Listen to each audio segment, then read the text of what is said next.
Warhammer Darktide, the game that lets you slash, smash, and blast your way through hordes of infected zombie-like creatures, whilst also making you want to take a bar of soap and wash yourself afterwards. It's been out for a couple of weeks now, and I figured I'd make a video on the 5 most important things to remember whilst playing the game. Number 1. We're supposed to be a unit! Super unit.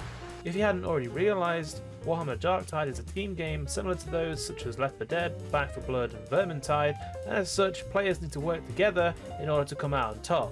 Failure to do so will result in you and your team being picked off one by one until the forces of chaos end up adding you to their ranks, leaving you as another pus-filled meatbag for the Imperium of Man to extinguish. Number 2. I need more ammunition! Close call! Ammo is a pretty prevalent thing in the cities of Darktide, but it runs out fast, which leaves you with a dilemma of whether or not you should pick up the ammo to refill your ammunition in your last pistol, or allow your zealot friend to pick up the ammunition to refill his flamethrower. Weapons such as the Flamer, Bolter and the Ogren's heavy machine gun help dispatch hordes and special infected a lot faster, so think about that next time before you decide to take all the ammo just because you want a few extra shells for your shotgun. Number 3. What the fuck did you say? That's literally nothing. Out of the large variety of enemies that reside in Darktide, a lot of them have their own audio cues to symbolise when they're about to spawn in on the map. It's important to listen out for these, as this can help you and your team turn the tide of battle and prevent the enemies from getting a drop on you. These sounds range from the Tox Flamer's ticking sound,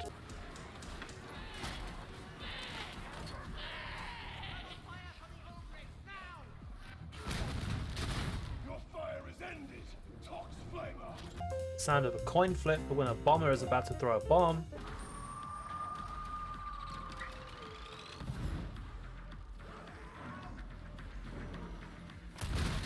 or a loud scream for when the mutie is about to charge towards somebody or you.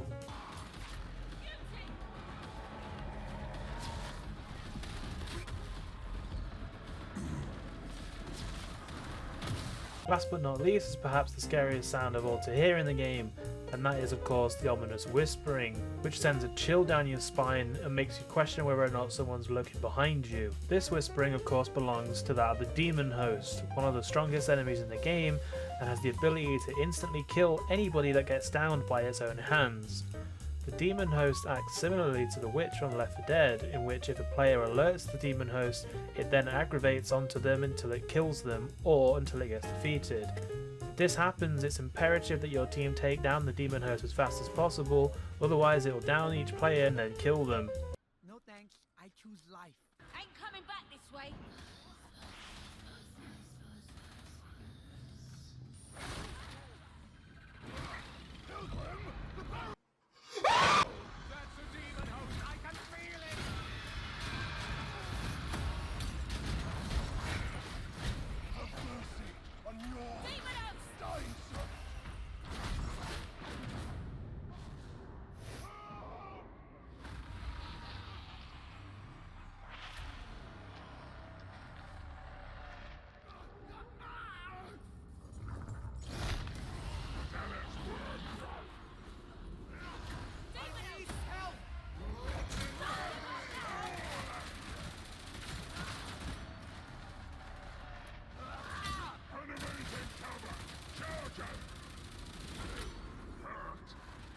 So make sure you keep your ears and your eyes open for subtle audio and visual cues such as the mist and the whispering, and avoid yourself a situation like what I had to go through. Number 4. You. Yes, me.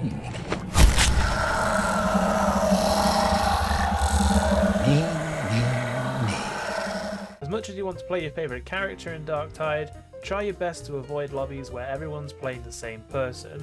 As cool as this may look, it can affect the gameplay to the point where it's hard to kill specific enemies, or your team takes too much damage because there's not enough variety in the team to spread out the damage. So when searching for a lobby, make sure you try and find one with at least 3 different characters in order to increase the variety and the effectiveness of your team. Because I play a lot of the Zealot and my main weapons are either the Flamer or the Bolter, I try my best to find lobbies that at least have one Ogren to soak up damage, and a psyker to take out long range targets and provide crowd control if necessary. Number 5! Rule 39. Never say no to Bacta. When playing Darktide, you'll come across multiple Medicaid stations. These Medicaid stations have 4 distinct green lights on them. Each green light signifies how many uses the machine has. Usually they all start with 4 and you can use them to heal yourself or to remove any purple bar corruption. However, upon playing higher difficulties, you'll notice how Medicaid stations start to appear with less charges in them. This means you'll have to adjust your gameplay in order to avoid taking unnecessary damage and to prioritise when to heal and who should get the heal first. This means that you shouldn't just blindly heal whenever you feel like it, as it can seriously impact your team and make you lose the game. Well, that wraps up these 5 tips on how to play better at Darktide. While these tips might seem obvious to some, you'd be surprised how many people forget about the most simple things and end up making the game harder for themselves unintentionally. With that being said, I hope everyone has fun out there, and if you did enjoy this video, please feel free to leave it a like and subscribe and leave a comment to tell me what you liked about the video.